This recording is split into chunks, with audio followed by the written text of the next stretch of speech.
మీరా సరే ఎస్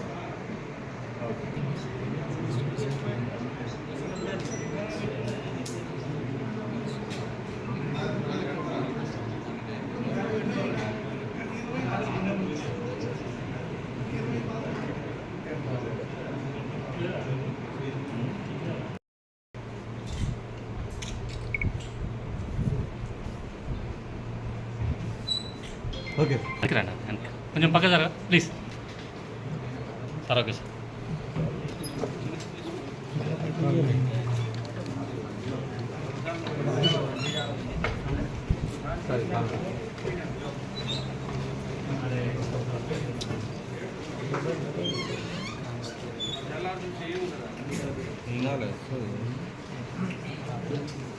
పైకి పైకి పైకి వాళ్ళ వరకు ఒకరిది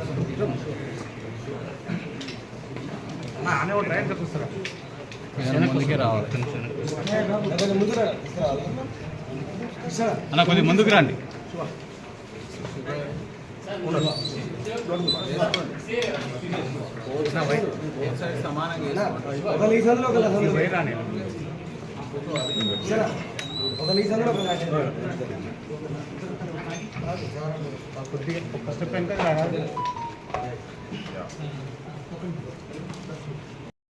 అందరికీ నమస్కారం. మీడియా మిత్రులందరికీ కూడా మీ అందరికీ తెలుసు, సూర్యాపేట జిల్లా కేంద్రంలో గత నెల 21వ తేదీ మనకు సూర్యాపేట పట్టణ కేంద్రంలో జ్యువెలరీ షాప్లో జరిగినటువంటి దొంగతనం సంబంధించి ఏదైతే మనకు 2.5 kgs worth ornaments unknown offenders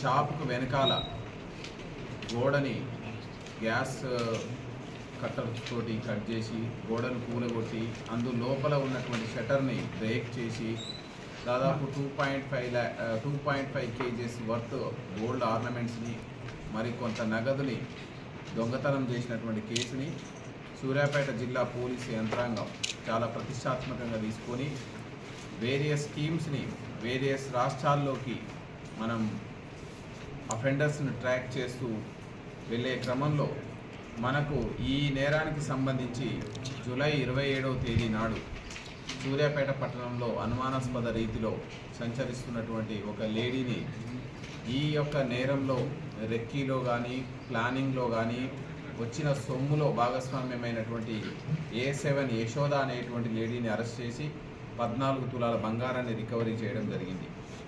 ఆమె ఇచ్చినటువంటి కన్ఫెషన్ బేస్ చేసుకొని మనం అఫెండర్స్ ఎవరెవరు ఫిజికల్గా ఈ నేరంలో పార్టిసిపేట్ అయినారు, అదేవిధంగా ఈ యొక్క అఫెన్స్కి ఇంకా ప్రణాళికలు రెక్కి వేయడంలో ఎవరెవరు ఇన్వాల్వ్ అయినారనేటువంటి దాని మీద డెప్త్గా ఇన్వెస్టిగేషన్ చేస్తే మనకు మొత్తం పూర్తి స్థాయిలో వచ్చినటువంటి ఇప్పటివరకు వచ్చినటువంటి ఇన్ఫర్మేషన్ ప్రకారం ఈ నేరంలో డైరెక్ట్గా 5 అఫెండర్స్ ఇన్వాల్వ్ అయినట్టు, ఒక 2 అఫెండర్సు ప్లానింగ్లో కానీ రెక్కీలో కానీ పార్టిసిపేట్ అయినట్టు మనకు నిర్ధారణ కావడం జరిగింది. ఇందులో భాగంగా మనం ఉత్తరప్రదేశ్, బీహార్, వెస్ట్ బెంగాల్, జార్ఖండ్ ఈ తదితర రాష్ట్రాల్లోకి మనం సూర్యాపేట పోలీసు ఒక గ్రూపులుగా టీములుగా ఏర్పడి నేరస్తుల వేట కోసం బయలుదేరడం జరిగింది. ఇందులో భాగంగా మనకు వచ్చినటువంటి టెక్నికల్ డేటా కావచ్చు, మనకు వచ్చినటువంటి ఫిజికల్గా ఉన్నటువంటి ఆధారాలు కావచ్చు, ఫింగర్ ప్రింట్స్ కావచ్చు, టెక్నికల్గా వచ్చినటువంటి ఎవిడెన్స్ బేస్ చేసుకొని మనం 11వ తారీఖు రోజు ఈ నెల 11వ తారీఖు రోజు మనం వెస్ట్ బెంగాల్ రాష్ట్రంలో మామూలుగా సౌత్ దినాజ్పూర్ రాష్ట్రంలో ఈ బైహోర్ అనేటువంటి స్వగ్రామం ఈ A4 ఎవరైతే ఉన్నారో మాలిక్ మొల్లా అనేటువంటి అతన్ని మనం అప్రహెండ్ చేసుకోవడం జరిగింది. అక్కడ లోకల్ పోలీసు కూడా మనకు సపోర్ట్ చేయడం జరిగింది. వాళ్ళని తీసుకున్న తర్వాత అతన్ని తదుపరి విచారణ చేస్తే ఆయన పొజిషన్లో నుంచి 554 గ్రాములు మనకు బంగారం, దాదాపు 60 లక్షల వర్త్ ఉన్నటువంటి బంగారం ఆయన పొజిషన్లో నుంచి ఎక్కడైతే షాపులో దొంగతనం జరిగిందో ఆ బంగారాన్ని స్వాధీనం చేసుకోవడం జరిగింది. అక్కడ న్యాయస్థానాల్లో అతన్ని ప్రొడ్యూస్ చేసుకొని ట్రాన్సిట్ వారెంట్లో మనం సూర్యాపేట జిల్లాకి తదుపరి విచారణ నిమిత్తం తీసుకొని రావడం జరిగింది. ఇదే సందర్భంలో A6గా ఉన్నటువంటి అమర్ భట్ ఇతను ఖమ్మం పట్టణంలో గూర్ఖాగా పనిచేస్తూ ఈ యొక్క నేరస్తుల మూటాకి ఆశ్రయం ఇచ్చి నేరస్తులు నేరం చేసే ప్రణాళికలో అదేవిధంగా నేరస్థలం ఏదైతే మన జ్యువెలరీ షాప్ని రెక్కివేయడంలో వాళ్ళకు ఆర్థిక సహాయ సహకారాలను అందించడంలో ఈ అమర్ భట్ చాలా అతని యొక్క తోడ్పాటు ఈ నేరస్తులకు ఉంది కాబట్టి అతన్ని కూడా మనం అప్రహెండ్ చేయడం జరిగింది. ఈరోజు ఆయన సమక్షంలో నుంచి ఒక 5,000 రూపాయలని రికవరీ చేయడం జరిగింది. ఇందులో గమనిస్తే ఈ 5 నేరస్తులు ఎవరైతే ఫిజికల్గా మనకు నేరంలో పార్టిసిపేట్ అయినారో అందులో 3 నేపాల్ దేశానికి చెందినటువంటి వాళ్ళు, 2 వెస్ట్ బెంగాల్ రాష్ట్రానికి చెందినటువంటి వాళ్ళు. ఈ 3 నేపాల్ రాష్ట్రానికి చెందిన వాళ్ళలో మెయిన్ అక్యూజ్డ్గా ఉన్నటువంటి ప్రకాష్ అనిల్ కుమార్, ఈ A6 అమర్ భట్ ఇద్దరు కూడా ఖమ్మంలో గూర్ఖా పనిచేస్తూ అక్కడ నివాసం ఉంటూ A7 యశోదతోటి ఇతను క్లోజ్గా ఉంటూ ఈ యొక్క ఏ షాపులలో ఏ ప్రాంతాల్లో మనం దొంగతనం చేయాలనేటువంటిది ప్రతిరోజు ప్రణాళికలు రచించుకుంటూ ముందుకెళ్తూ ఉన్నారు. ఈ క్రమంలో A1 ఎవరైతే ప్రకాష్ అనిల్ కుమార్ ఉన్నారో ఇతను ఇంకా నేపాల్ నుంచి 2 పిలిపించుకొని అదేవిధంగా బెంగాల్ నుంచి ఇంకొక 2 సమకూర్చుకొని ఈ నేరానికి ఫిజికల్గా మనం 21వ తారీఖు రోజు మన సూర్యాపేట పట్టణంలో ఉన్నటువంటి జ్యువెలరీ షాప్లో దొంగతనానికి పూనుకున్నారు. ఈ దొంగతనానికి సంబంధించి డిఎస్పి సూర్యాపేట ప్రసన్న కుమార్, అదేవిధంగా టౌన్ సిఐ మన వెంకన్న, అదేవిధంగా CCS SI Shivakumar and SHO 2 town Shivateja and SI CCS Harikrishna and మిగతా మన CCSకి సంబంధించిన వాళ్ళు, లా అండ్ ఆర్డర్ సంబంధించిన వాళ్ళు ఒక 5 టీములుగా వివిధ రాష్ట్రాల్లో మనం వీళ్ళని వేటను కొనసాగించడం జరిగింది. ఈ క్రమంలో మనం ఇతన్ని A4 మాలిక్ మొల్లాని తీసుకోవడం జరిగింది, A6 అమర్ భట్ని తీసుకోవడం జరిగింది. మిగతా అక్యూజులను కూడా ట్రేస్ అవుట్ చేయడానికి మనం ఇంకా టీములు కంటిన్యూ అవుతున్నాయి. ఖచ్చితంగా మనం మిగతా అక్యూజులందరినీ పట్టుకొని మన దగ్గర పోయినటువంటి సొమ్మును రికవరీ చేయడానికి మన పోలీసు ప్రయత్నం చేస్తూనే ఉంది.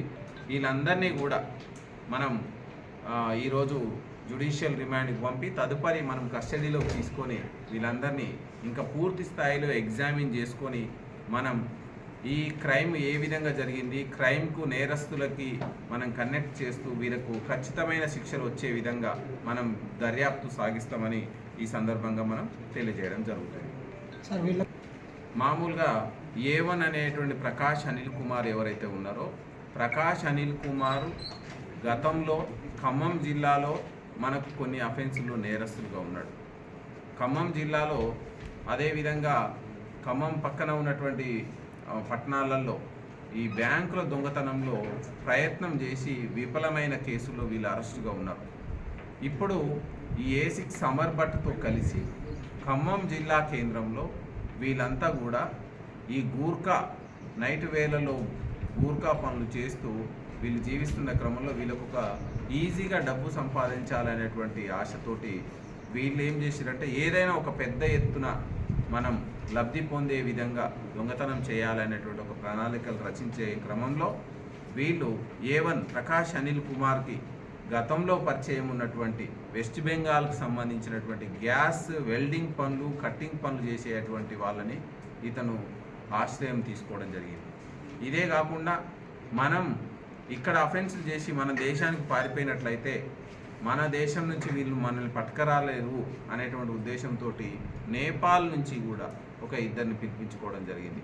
ఈ విధంగా అనిల్ కుమార్ ఇక్కడ ఉంటూ అమర్ భట్ సహాయాన్ని అదేవిధంగా A7 యశోద సహాయాన్ని తీసుకొని ఈ యొక్క మొత్తాన్ని ఏ విధంగా అఫెన్స్ చేయాలనేటువంటి వ్యూహరచన చేసిన తర్వాత 2 వెస్ట్ బెంగాల్ నుంచి 2 నేపాల్ నుంచి వీళ్ళు పిలిపించుకొని అఫెన్స్ చేయడానికి ఒక వారం రోజుల ముందు పిలిపించుకొని ఇక్కడ వాళ్ళకు ఆశ్రయం ఇచ్చి మొత్తం వ్యూహరచన చేసి ఈ దొంగతనాన్ని చేయడానికి పూనుకున్నారు. ఈ వెస్ట్ బెంగాల్లో క్రిమినల్ రికార్డు ఉందా సార్? ఇందులో ఇప్పుడు మనం ఈరోజు అరెస్ట్ చేసే అతని మీదనైతే ఇప్పుడు మనకు వచ్చినటువంటి ప్రాథమిక వివరాల ప్రకారం ఇతని మీద కేసులు లేవు. ఇంకొక అఫెండర్ ఉన్నారు, ఆయన పేరు మనం తదుపరి విచారణ వెల్లడిస్తాం. ఆయన మీద మాత్రం కేసులు ఉన్నాయి. సార్ ముఖ్యంగా ఇతర రాష్ట్రాల నుంచి పెద్ద ఎత్తున సూర్యాపేట జిల్లాలకు పనుల నిమిత్తం వస్తున్నారు, వాళ్ళు దొంగతనాలు పాల్పడుతున్నారు. వాళ్ళ మీద ఎలాంటి ఫోకస్ చేస్తున్నారు? సో ఇతర వారిని వెంటనే నమ్మొద్దు. కొత్తగా వచ్చిన వారిని మోసం చేయడానికి అవకాశం ఉంటుంది అనేటువంటిది మనం గతంలో చిన్నప్పటి నుంచి చూస్తున్నాం. ఎవరైనా కొత్త వారిని దగ్గరికి తీస్తున్నప్పుడు, పనిలో పెట్టుకునేటప్పుడు, పని కల్పించేటప్పుడు ఆ యాజమాని యొక్క ప్రాథమిక బాధ్యత అన్నమాట. ఆయన మీద ఏమైనా నేరాలు ఉన్నాయా, ఆయన గతంలో ఎక్కడెక్కడ నేరాలకు పాల్పడ్డాడు, ఇది మన లోకల్ పోలీస్ స్టేషన్కి వెళ్తే ఖచ్చితంగా మనకు తెలుస్తుంది. మనం అందుకోసమే ఇప్పుడు రాష్ట్ర వ్యాప్తంగా ఈ చాలా ఎక్కువ సంఖ్యలో ఈ ఫింగర్ ప్రింట్ మొబైల్ స్కానర్స్ తోటి చెక్ చేస్తుంటే దేశవ్యాప్తంగా ఆయన మీద ఏ కేసులు నమోదైనాయో మనం ఈరోజు తెలుసుకోవడానికి అవకాశం ఉంది. సో అందువల్ల మనం ప్రతి ఒక్క యాజమానికి, ఇతర రాష్ట్రాల నుంచి వచ్చే వాళ్ళైతేమి, కొత్త వాళ్ళు ఎవరైతేమి, మీరు పనిలో పెట్టుకునేటప్పుడు వాళ్ళ యొక్క గత చరిత్రను వెరిఫై చేయించుకొని పనిలో పెట్టుకోండి అని మనం విజ్ఞప్తి చేయడం జరుగుతుంది.